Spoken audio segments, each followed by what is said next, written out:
Hello my dear friends, you're in the Military Summary channel, and this video we're going to discuss the most important events that took place during the previous 12 hours. We have a lot of very interesting updates, so let's start.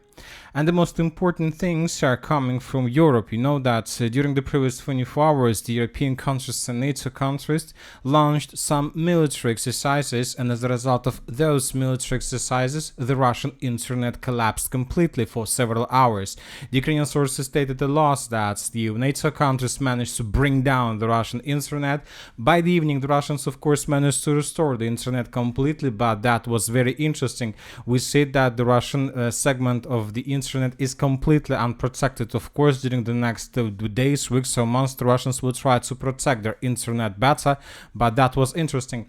On the other side, the NATO countries and European countries try to secure their own internet, and NATO launches Baltic Watch mission or fears of possible Russian activities. NATO is launching a new mission to protect undersea cables in the Baltic Sea region. The mission will be called Baltic Watch, the Alliance's Secretary General Mark Rutte said.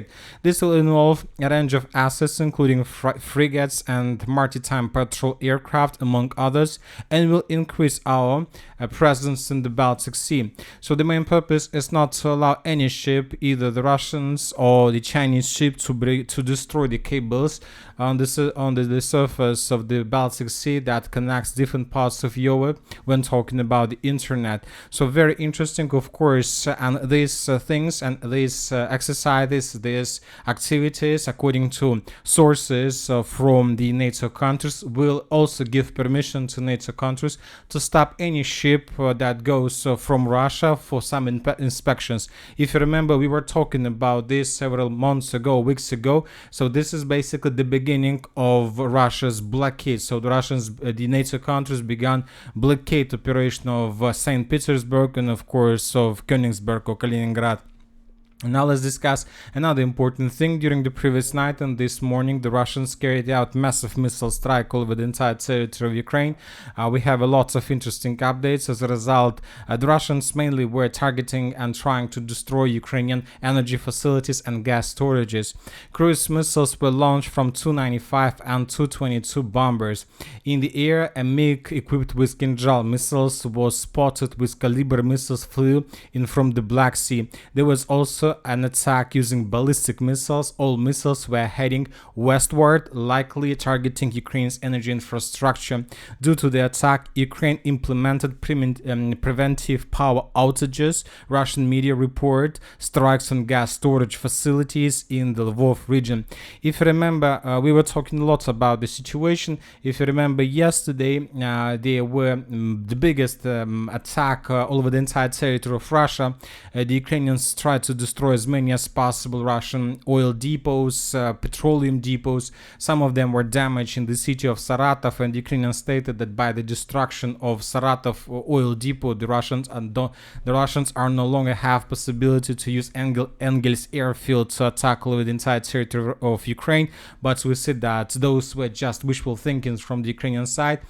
Furthermore, I'll remind you that on the 31st of December, the Ukrainians cancelled the, let's say, gas transportation agreement ended between Russia, Ukraine, and Slovakia, and starting on the 1st of January, Slovakia stopped receiving gas from Russia, and using the secret channels, Russians reported and sent message to Kiev that if Kiev is not going to restore gas transportation, then Russians are no longer need Ukrainian gas transportation system, and most likely the system would be destroyed. And according to information we have, the Russians during the previous night were attacking exactly the western part of Ukraine with the purpose to damage, or at least to check, to test the Ukrainian air defense capabilities around these gas storages.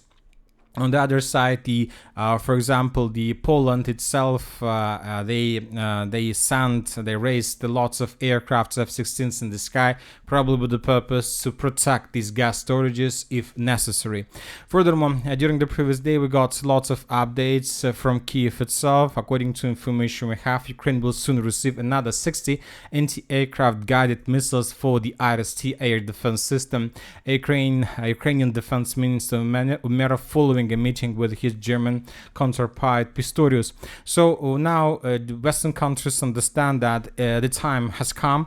During the next 2-3 weeks, the Russians will try to attack Ukraine with the long-range missiles, with cruise missiles, with ballistic missiles, trying to destroy Ukraine energy facilities. So everything with the purpose to let's say turn Ukraine completely off electricity. So that's why the Western countries began bringing more and more air defense missiles to Ukraine with the purpose to protect its sky and the most important infrastructure. Anyway, as a result of the previous night's attack, emergency power outages are occurring in Kharkiv, Sumy, Poltava, Zaporozhye, Dnipropetrovsk, and Kirovograd regions. This is reported by Ukrenegra. Anyway, the missile attack that we saw this night is just the beginning. That was a test when the Russians were trying to understand the Ukraine air defense possibilities and capabilities. The next days, most likely, there are going to be more attacks because the Russians this night attacked the territory of Ukraine without preparation. So there were drones and there were missiles, but usually when the Russians are trying to get as much as possible damage to Ukraine, they are attacking the territory of Ukraine with 4-5 days with drones, with a significant number of drones, and only on the 6th or on the 7th day the Russians use missiles. But today they used at the same day everything they have. Now let's discuss the situation on the ground. We have lots of very interesting updates, and first let's talk about the central Kupiansk direction. The Russian sources published the video of how one Russian soldier managed to establish the Russian flag in the most southern part of the settlement of Kolesnikovka. I'll remind you that during the first parts of January and during the last late December, the Ukrainians carried out several counterattacks in this area and they managed to restore control over the settlement. But now we see that the Russians managed to restore control over the lost territories. When the northern flank was stabilized, now we should expect that in the very near future the Russians will continue advancing further in the southern direction, in the Boguslav direction. As for the Chasiv Yar direction, during the previous night we got a lot of very interesting changes on the map. The Ukrainian sources published the video of how they were FPV droning the Russian units on the territory of the industrial zone. Exactly in this part, Ukrainian drones were flying, hunting the Russian stormtroopers. Based on this video, we have made small adjustments on map. Furthermore, on the other flank of one of the cauldrons, the Russians published the video how they were attacking Ukrainian positions in this part. Based on this video, we have adjusted also small part of the Chasiv Yar direction. And pro-Ukrainian sources today made huge, let's say, adjustments on map. And according to them, according to pro-Ukrainian sources, the Russians, as a result of offensive operation, managed to establish complete control over the Novy micro district. I'll remind you that according to pro-Russian sources, there is a cauldron. Maybe several hundreds of Ukrainians were caught in cauldron in this forest, and now we see that the Russians are trying to destroy this cauldron. As for the city of Toretsk, yesterday there was a small operational pause, and today the Ukrainian sources published at least 2 videos that confirm additional progress on the ground of the armed forces of Russian Federation. In this video, for example, we can see how the Ukrainians were FPV droning the Russian positions in these buildings, and in this video we can see how the soldiers of the 28th Brigade of the Armored Forces of Ukraine were FPV droning Russian units in this part of the city of Toretsk. Based on these geolocations, we have adjusted the map in Russian favor. The territories that were adjusted in Russian favor used to be considered as a contested area and the territory under complete Ukraine control. Now we have no doubts that the mine of Toretsk is already semi-encircled. As I know, and according to information we have, maybe the Russians made several attempts to attack these positions, but obviously this is the last stronghold of the armored forces of Ukraine on the territory of the city of Toretsk, and the battle for this stronghold has begun. Now let's move further and let's discuss the situation in the Pokrovsk direction.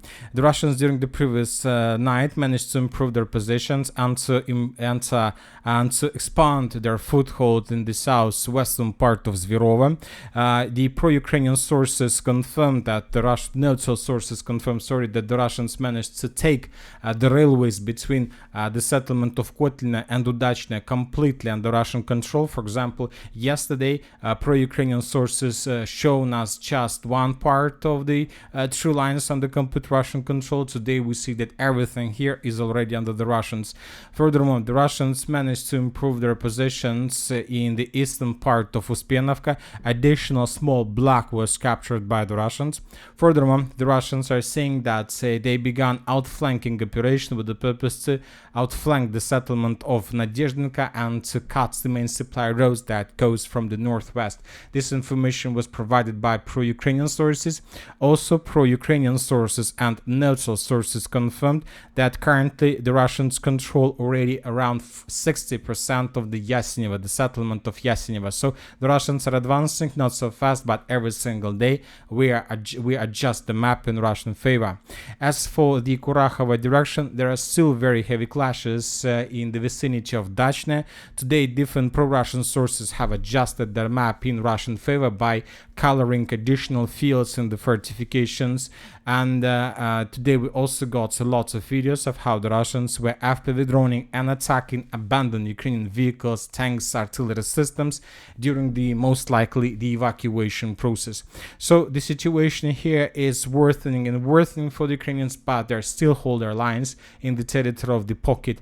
As for the Velika Novosilovka, during the previous 12 hours we got the video of how the Russians were bombing and attacking the southern part of the settlement with the use of TOS flamethrower system. So the heavy artillery systems was brought to the line of combat contact. So we are at the final stage. So it's just a matter of maybe a few days, several days, when the Russians are going to begin the final assault operation in this direction.